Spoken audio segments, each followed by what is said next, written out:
ఏలూరులో ఎమ్మెల్యే బడేటి చుంటి ఉద్యోగులతో కలిసి పెన్షన్ పంపిణీ కార్యక్రమం చేపట్టారు. ప్రతి వార్డులో పర్యటిస్తూ నేరుగా లబ్ధిదారుల వద్దకు వెళ్లి పెన్షన్ పంపిణీ చేస్తున్నారు.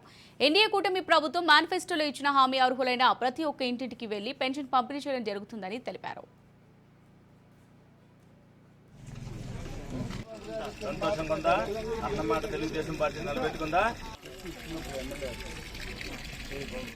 పెరిగిన పెన్షన్ వాళ్ళు 3,000 ఇచ్చినా 1,000 రూపాయలు చొప్పున 3 నెలలకి, అలాగే జూన్ నెలకి సంబంధించి 4,000 7,000 రూపాయలు జూలై 1st ఇస్తామని చెప్పి హామీ ఇవ్వడం జరిగింది.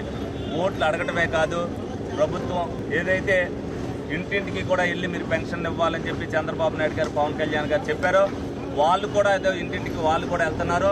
రేపు పొద్దున ఏది ఇచ్చారని చెప్పి ఎవరిని కూడా ప్రశ్నించుకోకుండా, ఏ ఒక్క పెన్షన్ కూడా తీసుకోకుండా రాష్ట్ర వ్యాప్తంగా ఏ అయితే పెన్షన్లు ఉన్నాయో 65,13,000 దాకా అవన్నీ కూడా ఈ రోజున ఉదయం 6 కాడి నుంచి ఇవ్వడం జరిగింది. మేము 7 డివిజన్లో ఏలూరు నియోజకవర్గంలో ఇవ్వడం జరిగింది. మేము వచ్చేసరికి ఎవరైనా ఉన్నా కూడా అట్టికి ఇచ్చేయమన్నా మేము వచ్చినప్పుడు 3, 4, 5 ఇంటికి వెళ్ళి మేము ఇవ్వడం జరిగింది. తెలుగుదేశం పార్టీ వస్తే మీరు అనేక ఇబ్బందులు పడాలి, పోలని పెన్షన్ కట్ చేసేస్తారని దొంగ మాటలు చెప్పి గెలుద్దాం అనుకున్న ప్రభుత్వానికి వాళ్ళు గుణపాఠం చెప్పి కూటమి ప్రభుత్వాన్ని ప్రజలు గెలిపించారు. పెరిగిన